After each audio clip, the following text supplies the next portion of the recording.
Hi, my name is Kayla Patrick, and this webinar is about promoting literacy through the use of literature circles. So, before we get started, I wanted to talk about something that all educators have had to combat in the classroom. And if your classroom is anything like mine, and I teach high school, then this is the attitude that I hear every time that we go to do an activity that involves reading, or if they have options and there's a reading activity or, something else that they can do, then they always, the majority of them dislike reading. So I looked at some statistics, and a large majority of our students are reading below grade level. And a few years ago, in 2011, only 33% of students in each grade level were reading at a proficient reading level. So, how do we improve literacy and cultivate a love of reading? And for me, I think one of the keys in getting students to learn to love to read is to make reading fun and interesting. And I saw many strategies and methods, but the one that I'm really going to focus on today is a book discussion method, and it is called a literature circle. Now, the Bond textbook describes a literature circle as a small group discussion in which the members pool their knowledge and their responses to construct meaning connected to the literature that they have read. So, some benefits of literature circles are that when you put the students in groups, that collaboration occurs and you're getting a lot of dialogue between the students about the text that they're reading. Comprehension levels are going to improve because the kids are able to work with each other and throw ideas, out and discuss them with each other. And then also another benefit of the circle is that it just basically promotes the enjoyment of literature. So the beauty of the literature circle, because if you're like me, you probably want to know, well, how do I do this? Well, there's really no set rules. So because there's no one way to conduct literature circles, and each and every time that you do one, they may look different depending on the needs of your students. And you will actually, I'm going to go over some suggestions for how to conduct literature circles and give you some ideas on how you might want to do one, but it will ultimately be up to you to revamp and figure out what works for my students. So basically, in a literature circle, student groups choose a novel that they read and discuss over the course of several weeks, and in that time, they participate in formative and different summative assessments. Now, the teacher assigns students a task, and like I said, I'm going to give you, this is actually straight from the Bond textbook. So you may, like some of these, you may want to borrow some of these. You'll change them to meet the needs of your students. But these are the ones that Bond suggested. There's a discussion director who asks open-ended questions.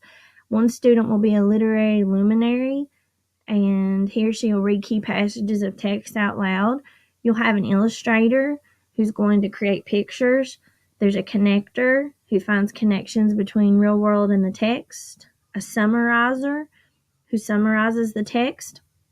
Vocabulary enricher is someone who selects important words from the text. And then an investigator, someone who investigates topics related to the reading.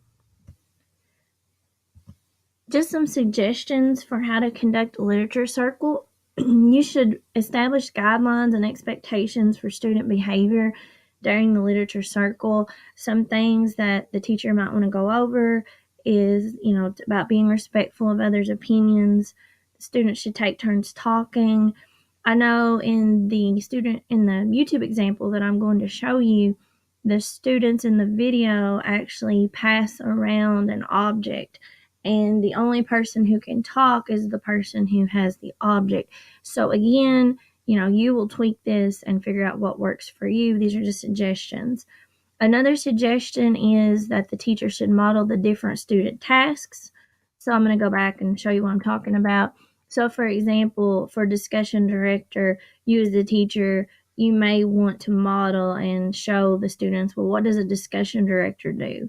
What does a summarizer do? What does it sound like, when the literary luminary reads out, whatever. You need to just model these tasks so that the students have an idea what they are doing. Also, the students should have freedom to discuss freely within the boundaries that's defined by the teacher. And something else that I really, really liked about this is that maybe in the beginning, when you are telling the students how the literature circle works, you may assign the different roles and jobs to the students within the literature circle, but later on, they may decide to choose their own tasks within the literature circle after they become familiar with the process and figure out how it works. And you'll actually see the literature circle take off and run itself, and the teacher doesn't have to be as involved within the functioning of the circle. As far as group sizes, groups can really be any size. Again, it's up to the needs of your student and what works best in your classroom. Usually, a lot of the literature that I read suggested that, 4 was a good size group, and that's how many is in the YouTube example that I'm going to show you. As far as reading the text out loud, students inside the circle, it's really up to, what your students prefer and what you would like for them to do. They may read the text out loud or they may read it independently. And the student group meetings should be very structured, especially the first few times that you conduct a literature circle. You'll want to be very clear on the expectations and the jobs, what the students are supposed to do. If you're not very structured, then you have the potential to waste instructional time as the kids get confused and they don't know what they're supposed to be doing. You may be wondering what you can use to assess your students. Quizzes can be used to assess the students. The students may create presentations and other things that they can, present to you during the course of the literature circle or at the end of the novel, or however you choose to do it. Again, that's the beauty of it. There's really no rules, so you can tweak this to what works in your classroom. What I'm going to spend most of the time, the rest of this webinar, talking about is journaling. Journaling is a very popular assessment choice. We'll talk about journaling a little bit later, and I actually have some prompts that I'll share with you. Something just to give you a heads up what you might want to be prepared for within your literature circles is you may have students who are afraid to discuss in front of their peers. So a suggestion would be to try to get them to be as comfortable as possible and become familiar with each other, and tell them, that it's okay to, there's no right or wrong answers, and that it's okay to be able to express yourself in the literature circle. And then you may run into students who do not know what to say or do. So you will need to, even when the literature circles begin to, function, the students, it begins to be student led. You, as a teacher, still need to be there to monitor and make sure that they're on task and encourage and make sure that they know the proper procedures. So if you were like me, you probably want to know, what does a literature circle look like? So I found an example of a literature circle on YouTube, and it's just a couple minutes. And again, like I said, this is just one way that you might want to conduct your literature circle. So I'm going to go ahead and show you this. This is just one way that you can do it. Thomas Paine wrote an important document called Common Sense, which is referenced in Chapter 5. These are the times the tribe sold. What is Paine's meaning behind the description, summer soldier and sunshine feast?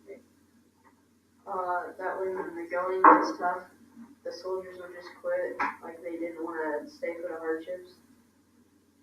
I think it could probably also mean people who say that they're patriots but really don't care that much. I think that what they're trying to say is that they just want to be there to say, hey, I fought in the war, not I actually did the work and put time behind it. Why were his words successful in motivating American soldiers? Well, I think they didn't want to look weak, and I'd say they were all pretty proud, and for the soldiers' case, I think they really admired their leader and didn't want to disappoint him or anything. Refer back to page 83 and note what the Chinese philosopher Lao Tzu says about a leader in chapter 5. Discussion later will read this reference. In the leader's desire to be at the front of the people, he must in his person be behind them. In his desire to be above the people, he must in his speech be below them. Sincere words are not showy. Showy words are not sincere. Those who do not say, those who say do not know. So how do these ideas seem culturally different from how our leaders seem to be today? I think that today our leaders think that it's all about them and how they can make their ideas look better, and it's all about, power and who controls what. But this, they are saying that they're putting their followers first and the people first instead of themselves.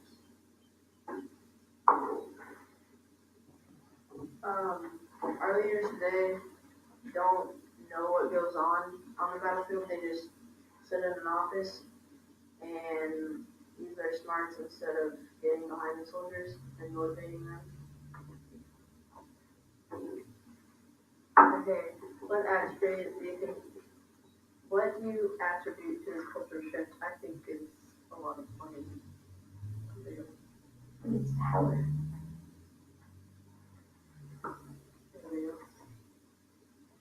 Okay. Now that you've actually seen what a literature circle might look like, you might be wondering about the assessments. So the rest of the webinar, I just want to spend a few minutes on journaling.